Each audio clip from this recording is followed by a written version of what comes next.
మొత్తం రివర్స్ అయిపోయింది. మంచి జ్ఞానం అవుతాడు అనుకున్నారు, క్లాస్ ఫస్ట్ వస్తాడు అనుకున్నారు, లాస్ట్ నుంచి ఫస్ట్ రావడం స్టార్ట్ అయ్యా.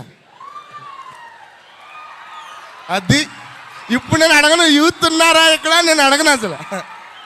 నాకు యూత్తో సంబంధం లేదు. బ్యాక్ బెంచెస్ ఉన్నారు ఇక్కడ. నన్ను అక్కడి నుంచి ఇక్కడ తీసుకొచ్చాడు, అక్కడి నుంచి. సో ఇక వీటన్నిటికి తోడు ఒక ఎడిషనల్ బ్లెస్సింగ్ ఇచ్చాడు దేవుడు నాకు. చెప్పండి ఏంటిది ఎడిషనల్ బ్లెస్సింగ్ అని చెప్పండి. Additional blessing. నెత్తి ఉంది నాకు చిన్నప్పుడు, భయంకరమైన నెత్తి. ఇక మా తాతగారు వాళ్ళు తేనె అవన్నీ నాలుగుకి రాసేవాళ్ళు, మందం తగ్గుతుంది అని. సో నేను మా డాడీని డాడీ అని పిలవలేను, అందరూ వినేసారు, ఇంకెందుకు వెళ్ళిపోతాను నేనైతే ఇక్కడ. డాలీ అని పిలిచేవాడిని. ఈడెవడరా చిన్న వయసులో డాలీ అన్నాడు అనుకున్నారు అందరూ.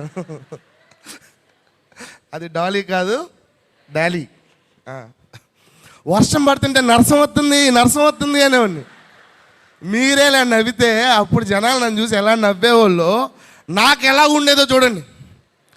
ఏడుపు, ఏడవలేను. ప్రతి ఒక్కడు ఎలా నరసం ఎలా ఉన్నవరా అనేవాళ్ళు. లైఫ్ జోక్ అయిపోయింది. వీటికి తోడు దేవుడు ఏమన్నా కొద్దిగా ఎక్స్ట్రా యాక్టివిటీస్ ఇచ్చాడా అంటే కొద్దిగా ఎక్స్ట్రా శరీరం అయితే ఇచ్చాడు.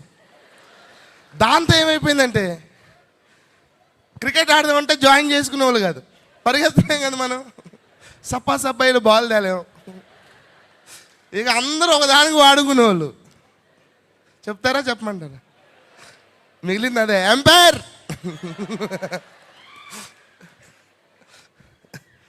పోనీ పీటీ క్లాస్కి వెళ్దామంటే పీటీ సార్ కూడా నన్ను అలౌ చేసేవాడు కాదు.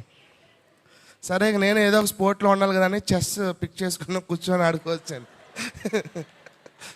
బట్ దాంట్లో కప్పు కొట్టా.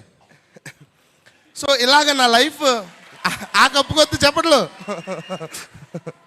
సో చిన్నప్పటి నుంచి నా లైఫ్ అంతా ఎందుకు పుట్టానురా బాబు అన్న స్టేట్లోనే ఉంది.